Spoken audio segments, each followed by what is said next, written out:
Remember when stepping into a Canadian mall felt like walking into a world that had its own heartbeat? The doors would glide open and the air would change, instantly cooler, brighter, filled with echoes of voices, distant music, and the soft clatter of carts. Maybe you remember the rustle of shopping bags, the glow of neon lights, or the buttery popcorn smell drifting from the entrance of Jumbo Video long before you saw the counter. These weren't just stores. They were rituals, weekend traditions, after-school rewards, cozy escapes from cold Canadian winters. Each one had its own personality, its own magic. And today, all of them exist only in memory. Before we continue this journey into Canada's lost retail world, tell me in the comments, which one of these vanished stores shaped your childhood the most, and what do you remember about it? And if you love nostalgic deep dives into forgotten Canadian brands, malls, and the places that shaped growing up in Canada, don't forget to subscribe and tap the bell, because we're about to walk through stores that no longer exist, but still live inside you.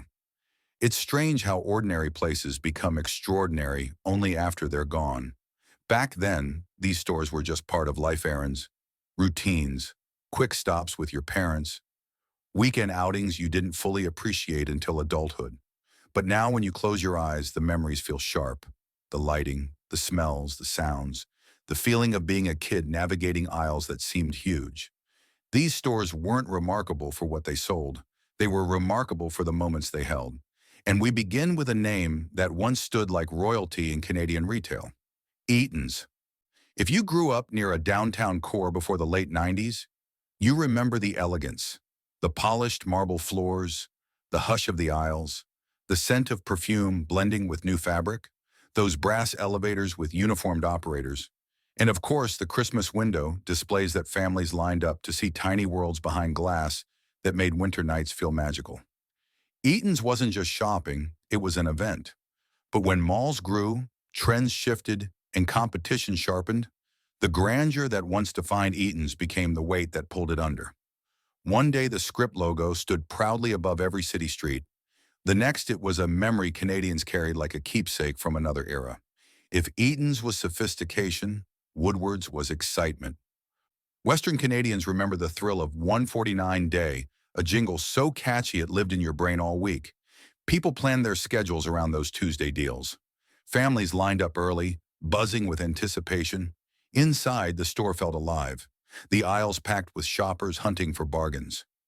Woodwards anchored entire downtowns, bringing energy and community into city centers and pioneering early food counters and restaurants. But when Western Canada's economy hit turbulence in the early 90s, the giant couldn't withstand the storm. Still, the memories of those Tuesday crowds, the displays, the voices, the atmosphere, they remain crystal clear to anyone who lived it. Then we step into the world of consumers distributing, a store built on hope, patience, and that old-school analog excitement. Before online shopping, before add to cart, there was the catalog, the thick, glossy booklet Canadians pored over at home, circling items with stubby pencils. You'd walk into the showroom, fill out your yellow slip, hand it to the clerk, and wait. The bell would ding, the warehouse door would slide open, and your item would appear like a small miracle if it was in stock. The suspense, the anticipation, the mystery, it was unlike anything in retail today. But what once felt futuristic eventually felt slow. By the 90s, consumers demanded speed, and consumers distributing faded quietly, leaving behind one of the most uniquely Canadian shopping rituals ever created. If consumers carried mystery, Byway carried practicality. This store understood what families needed: affordable essentials without glamour. You walked under fluorescent lights onto plain tile floors, past simple racks and wire baskets, and found winter coats, school clothing, socks, and everyday items that didn't break the budget. Byway served working families with no-nonsense honesty, stretching paychecks, offering value without pretending to be anything else. But when giant American chains expanded aggressively in the 90s, Byway couldn't hold its ground. The doors closed in 2001, but the memories of those straightforward aisles remain vivid in the minds of Canadians who grew up shopping there. And then came the warmest, coziest chapter of this memory lane: Zellers, the red carts, the welcoming Zed. the sense that you could find anything you needed at a fair price. Back-to-school shopping at Zellers felt like a tradition, and the Skillet, the in-store diner, was practically a cultural gem. Fries, sandwiches, and coffees shared between tired parents and excited kids.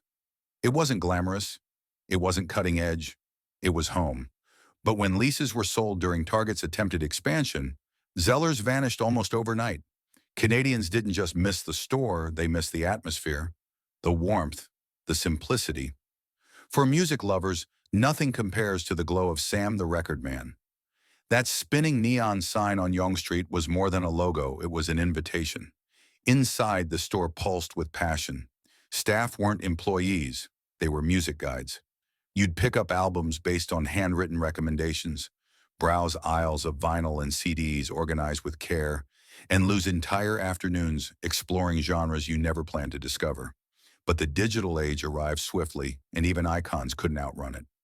Sam the Record Man closed its doors, but its neon heartbeat still flickers in the minds of everyone who ever walked through it. And then there was Jumbo Video, Canada's coziest movie night tradition. The free popcorn, the vibrant colors, the rows of VHS clamshell cases that snapped shut with that satisfying click.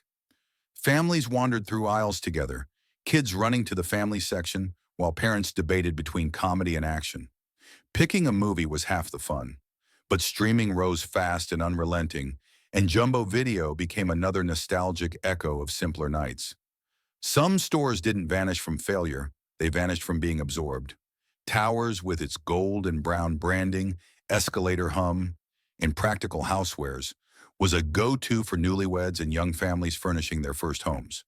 When Zellers acquired it in 1990, Towers disappeared quietly, leaving only its familiar layout behind inside the new red logo. For the indie and alternative crowd, A&A Records was the sanctuary. Staff-curated displays, handwritten notes, import sections, it felt like joining a club. Teenagers found identity there. Students found depth. But when CDs collapsed and the industry shifted, A&A Records fell quickly. And finally, nothing defined Toronto quite like Honest Ed's, the flashing marquee, the puns, the maze of bargains. It wasn't just a store, it was theater, community, chaos with charm. And when it closed in 2016, the city didn't just lose a retailer, it lost a piece of itself. The deeper we walk through these forgotten aisles of Canadian retail life, the more we realize that these stores weren't simply places we visited, they were environments that shaped the rhythm of growing up. Each one held a specific emotional temperature, a sensory fingerprint, a tiny cultural identity that blended into the background of everyday Canadian life. You didn't always notice it in the moment, but looking back, you feel how much those places contributed to the comfort, the routine, the excitement, and even the innocence of those years. And as we move through each memory, it becomes clear that these stores didn't just sell things, they created atmospheres, small worlds that reflected who we were as families, as communities, as Canadians. Take Eaton's, for example. In its prime, a visit there felt like stepping into a calm, elegant universe where everything moved with intention. Children walked more quietly, parents browsed more thoughtfully. There was a dignity in the air, a sense that the store respected the ritual of shopping. Those polished counters, that gentle lighting, the employees who looked like they'd been there for decades, it all made Eaton's feel less like a store and more like a landmark. But as malls grew louder, trends moved faster, and shoppers became more price-conscious, Eaton's fell into a strange in-between space, too classic to change, too big to survive without changing. Its fall was not sudden but gradual, like a tradition fading softly into the background until the doors finally closed. Then there was Woodwards, with its unmistakable Western Canadian soul. The excitement of 149 Day wasn't just about bargains. It was the shared buzz in the city, the chatter in the break rooms, the sense that everyone knew Tuesday meant something special. Kids tugged at their parents' jackets, pointing to the flyer, hoping they'd get something from the sale. Adults coordinated their schedules. Families made it an outing. That kind of communal event doesn't really exist in retail anymore, where a store sale becomes a regional celebration. And inside Woodwards, everything felt vibrant. The displays, the crowds, the warm chaos of a busy day.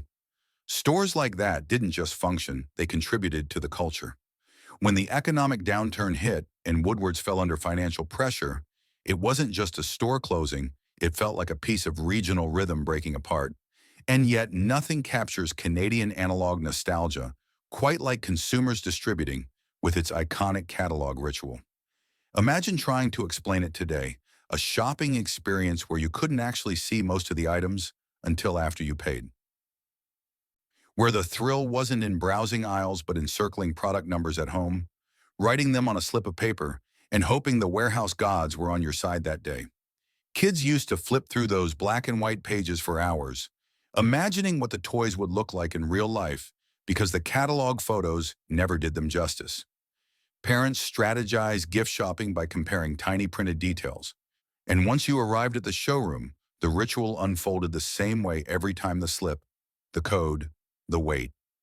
Then that magical moment when the bell rang and the back door slid open, revealing whether your long-awaited item existed or not. It was slow, imperfect, and wonderfully suspenseful. But as retail shifted toward instant gratification, consumers distributing stood still, eventually fading like an analog relic no one wanted to let go of, but everyone eventually moved past. Then there's Byway, a store whose simplicity often gets overlooked in nostalgia conversations. Byway wasn't trying to impress anyone. It was trying to support families who needed value more than ambiance. Parents would walk in with lists, budgets, and determination. The aisles carried essentials, nothing more. The lighting was bright, the displays practical, the prices fair. Kids often wandered off to the tiny toy corners, while parents hunted for durable winter jackets or school pants that could survive playgrounds and snowbanks. For many families, Byway wasn't optional, it was necessary. And that sense of reliability is what made it feel like a friend. But when retail giants with bigger budgets and broader catalogs moved into Canada, Byway couldn't compete with the scale. Its closure marked the end of a certain kind of working-class Canadian retail, a store that understood the everyday family better than any polished chain ever could. From practicality to comfort, Zellers brought warmth into Canadian shopping. The red carts, the affordable clothing, the familiar layout that somehow remained consistent across the country, it all made the store feel like a safe and predictable part of growing up. You knew where everything was without having to think. You knew the feeling of walking into the Skillet, shaking off the cold, smelling fries and coffee blending into that warm mall air. Zellers anchored plazas and malls that felt like community hubs. It wasn't the flashiest or most modern, but that wasn't the point. Zellers was comfort, reliability, familiarity, the kind of place where families felt at ease. When its locations were sold off, Canadians didn't just lose a store, they lost a sense of retail stability that had quietly supported families for generations. And then we enter the world of music with Sam the Record Man, the neon landmark of Yonge Street. If you grew up anywhere near Toronto, that glowing sign became a symbol of excitement. Inside, the atmosphere was electric. Rows of records, tapes, CDs, organized not just by genre, but by passion. Staff members weren't cashiers. They were music mentors, guiding customers toward albums they didn't know they needed. You could spend hours exploring, listening, learning, absorbing. Music felt tangible, then something you touched, unwrapped, kept. But the digital revolution swept all of that away almost overnight. What made Sam's magical, its physicality, became its vulnerability. Its closure marked not just the end of a store, but the end of an era where discovering music felt personal and human. From city streets to cozy neighborhoods, Jumbo Video captured the magic of movie nights. The free popcorn hitting you the second you opened the door. The rows of clamshell VHS cases stacked like colorful stories waiting to be picked. Kids clutching tapes larger than their hands. Parents weighing choices as if picking the right Friday night movie could set the tone for the entire weekend. Movie rentals weren't errands, they were events. And Jumbo Video wrapped those events in a blanket of comfort and popcorn aroma. But just like with music, technology changed faster than tradition could keep up. Streaming rose strong and fast, and the Jumbo lights slowly dimmed until only the memories remained. Then there's Towers, a store that quietly sat between discount simplicity and department store sophistication. Its escalators hummed with familiarity. Its housewares aisles felt like curated wish catalogs for young couples moving into their first apartments. Towers didn't fail, it simply became part of another brand when Zellers absorbed it. Yet its memory remains distinct enough to stand alone as one of Canada's lost retail identities. For the indie kids and music purists, A&A Records was like walking into a secret society.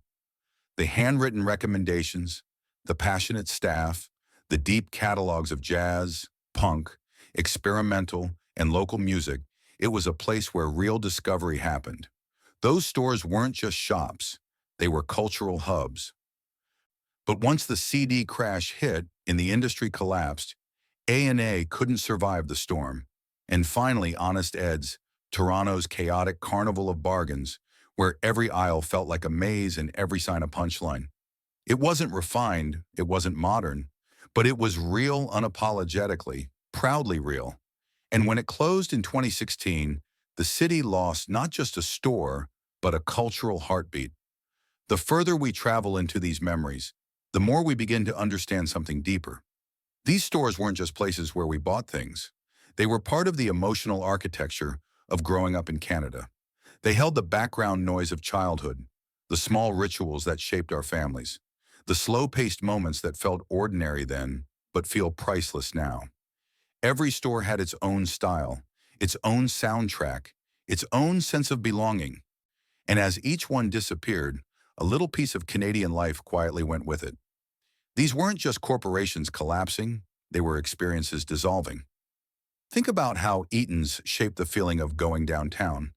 Families dressed a little nicer, kids behaved a little more politely, and the energy inside the store made you slow down without even realizing it. Eaton's had a way of making simple errands feel ceremonial. It gave people moments of gentleness in a world that was beginning to move faster every year. And when it vanished, it wasn't just a brand shutting down, it was the end of an era when shopping felt like a meaningful outing, not a task to finish as quickly as possible. The loss of Eaton's marked one of the first big shifts in Canadian retail culture, as the elegance of the old world gave way to the immediacy of the new. Then there was Woodwards, which carried a completely different kind of nostalgia, louder, warmer, and more electric. 149 Day didn't just draw crowds, it united communities. Neighbors talked about deals and driveways, co-workers chatted about it over lunch, and families treated Tuesday evenings like treasure hunts. Kids remember weaving through aisles while parents calculated bargains like they were strategizing for a mission. The day Woodwards closed, Western Canada didn't just lose a store, it lost a weekly ritual, a shared excitement, a rhythm that tied people together in an era before digital life took over. That kind of collective experience is rare now, and it's why Woodward's memories stay so vivid. And in a completely different emotional lane sits consumers distributing, a store that created a kind of anticipation modern shopping can't replicate. The ritual of flipping through the catalog felt like a dream-building exercise. You'd imagine the toys, the electronics, the household gadgets, none of them visible in the store itself, all of them hidden in the warehouse like buried treasure. Parents sometimes hid the catalogs because kids would circle half the book. Teenagers waited for new catalog releases like they were events. Then came the store visit, the slip, the pencil, the code, the wait. No aisles, no browsing, just pure hope. And that little ding, that sliding metal door, those tiny moments created memories that outlasted the items people bought. But the digital shift and the rise of self-service stores made that ritual feel slow, and consumers distributing became one of the first casualties of the new era of efficiency. Practicality found its champion in Byway, where families went when needs were urgent and budgets were tight. There wasn't any pressure to perform, no glossy branding telling you how to feel. It was modest, hardworking, dependable, a store for real life, not curated lifestyle. Parents found school clothes that could survive playground wear and tear, jackets strong enough for Canadian winters, and household basics priced for the realities of everyday living. In many ways, Byway represented a deeper truth about the Canada of that time. Practicality was valued over presentation, but the entrance of American big box chains shifted expectations. And Byway, rooted in simplicity, couldn't stretch to match the evolving market. Its quiet disappearance left behind memories of families doing their best, stretching their paychecks, and finding dignity in affordable choices. From practicality to pure comfort, we arrive again at Zellers, a store that felt like a warm extension of Canadian homes. Walking into Zellers felt familiar before you even stepped inside. The red signage, the layout, the atmosphere, it all felt stable, dependable, welcoming. Families didn't go to Zellers for luxury. They went for reliability. Kids picked out backpacks, winter boots, birthday gifts for friends' parties. Parents knew they'd find what they needed without complication. And then there was the Skillet, the comforting smell of fries drifting across aisles, the sizzle of the grill, the refuge for tired shoppers. When Zellers disappeared, Canadians didn't just miss the products, they missed the feeling of having a place that reliably anchored neighborhoods across the country. For music lovers, Sam the Record Man offered a different kind of belonging. Creative, loud, electric. The moment you spotted those spinning neon discs, something inside you lit up. Inside, the store felt alive with possibility. You could spend hours flipping through records, discovering artists based on staff recommendations written on orange stickers. Teenagers treated those aisles like sacred ground. People built pieces of their identity in that store. And when Sam the Record Man finally fell to the digital age, it felt like a symbolic shift in culture where the physical joy of discovery gave way to the convenience of the invisible online world. The same kind of cultural shift took down Jumbo Video, the cozy empire of Friday night movie rituals. Jumbo Video wasn't just a store, it was the beginning of the weekend. The popcorn smell wrapped around you the second you walked in. Kids would run down aisles lined with VHS clamshells so thick you could barely hold two at a time. Parents wandered through new releases, debating which movie would set the tone for the night. That experience of choosing, of browsing, of anticipation, it was as much a part of Canadian family life as sitting down to watch the movie itself. But when convenience became king and movies started flowing into homes without effort, Jumbo Video couldn't survive the shift. Then there was Towers sitting perfectly between discount and department store, a balance that made it feel both practical and aspirational. Couples setting up their first apartments wandered through its housewares aisles. Children played on the display furniture while parents calculated what they could afford. The store felt comforting, accessible, familiar. But when Zellers acquired it in 1990, the Towers' identity disappeared almost overnight. Its layouts lived on inside Zellers' walls, but its name became another echo of a changing landscape. For the more artistic and alternative side of Canadian youth, A&A Records was a sanctuary. Its aisles weren't just stores, they were meeting points for people who lived and breathed music. Staff curated experiences, not inventory. Teenagers discovered entire worlds, entire genres, entire identities in those racks. But just like Sam's, A&A couldn't withstand the industry collapse that came with the digital revolution. And finally, there was Honest Ed's, the glowing, blinking, noisy, chaotic Toronto landmark that seemed to grin at everyone who passed it. Inside, you never knew what you'd find. Outside, you couldn't ignore the lights. It wasn't just retail, it was a personality. And when it closed in 2016, Toronto lost a piece of its character, one of the last reminders of a time when stores didn't have to be polished to be beloved. It's only when we revisit these memories one by one that we begin to understand what made these stores feel so meaningful. They weren't glamorous, they weren't luxurious, they weren't trying to be statements. They were just part of the everyday rhythm of Canadian life. The spaces where families moved through time together without realizing those small moments would one day become the memories we hold closest. In their own quiet ways, these stores captured the essence of growing up in a country where shopping trips weren't rushed, where aisles were places of conversation, and where the smallest things, a scent, a sound, a color, could shape a memory that lasts for decades. Think about how Eaton's brought a sense of importance to ordinary days. Families would spend hours strolling through floors that felt more like galleries than stores. There was a dignity in the air, a deliberate calmness that made people slow down. Those polished lights, those careful displays, those iconic holiday windows, they became part of the way Canadian families celebrated the seasons. When Eaton's vanished, it wasn't just a corporate downfall. It was the end of slow, elegant downtown shopping, replaced by the fast-paced uniform world we know today. Meanwhile, the Woodwards carried a different kind of heartbeat. It shook communities with excitement, not with quiet sophistication. 1.49 Day was more than advertising, it was an atmosphere. People talked about it at bus stops, in offices, at school pickup lines. Inside the store, the aisles buzzed with life, packed with neighbors who all seemed to arrive at the same time, carrying the same flyer. Those moments bonded communities in ways digital life can't.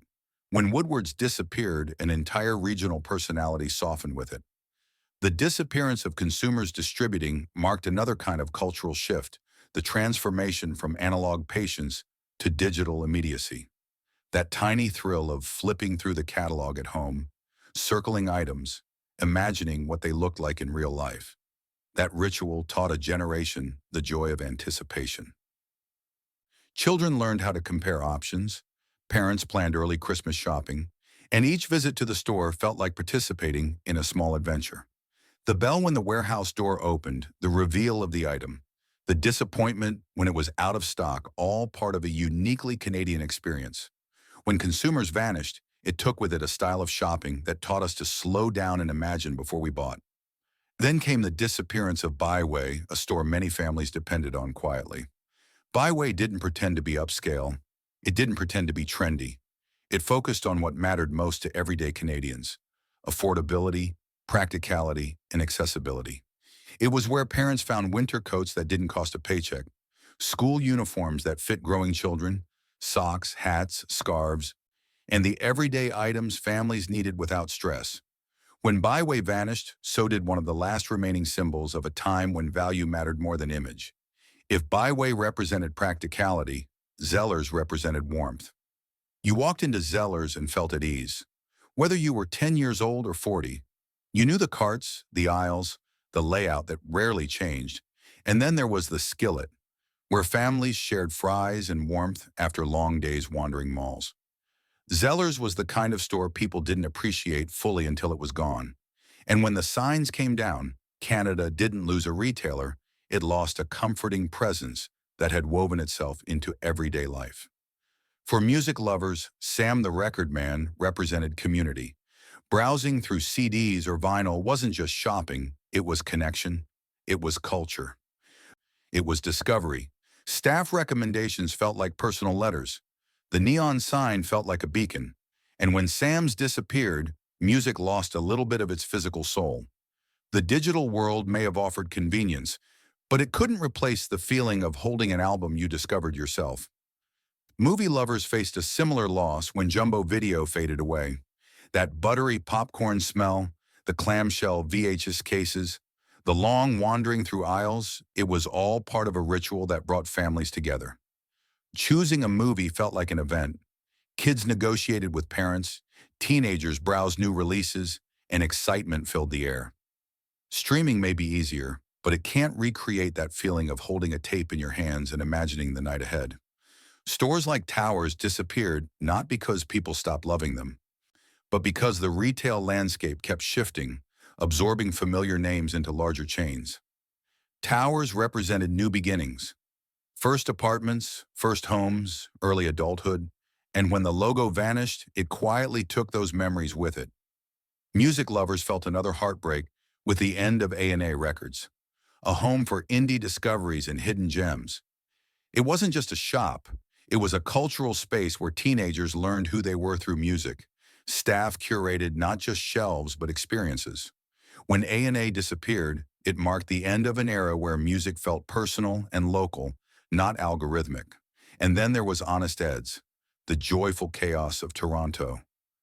Loud, brash, confusing, funny, bright Honest Ed's wasn't trying to be tasteful. It was trying to be unforgettable. And it succeeded. It was the first stop for students, immigrants, bargain hunters, and anyone who loved the strange charm of a store that felt like performance art. When Honest Ed's closed, Toronto didn't just lose a building, it lost a piece of its heartbeat. All of these stores may be gone, but they never stopped living inside the people who walked through their doors. They live in the childhood memories of winter evenings in warm malls, summer afternoons picking out school supplies, Friday movie nights, and Christmas windows glowing through frosted glass. They live in the routines our parents built and the small traditions we didn't realize we were part of until years later. If any of these forgotten stores brought back a memory for you, maybe a smell, a sound, a moment you hadn't thought about in years, tell me in the comments. I want to know which store shaped your childhood the most. And if you enjoyed this journey into Canada's lost retail world, make sure to like the video, subscribe, and turn on notifications, because we have many more nostalgic deep dives coming your way.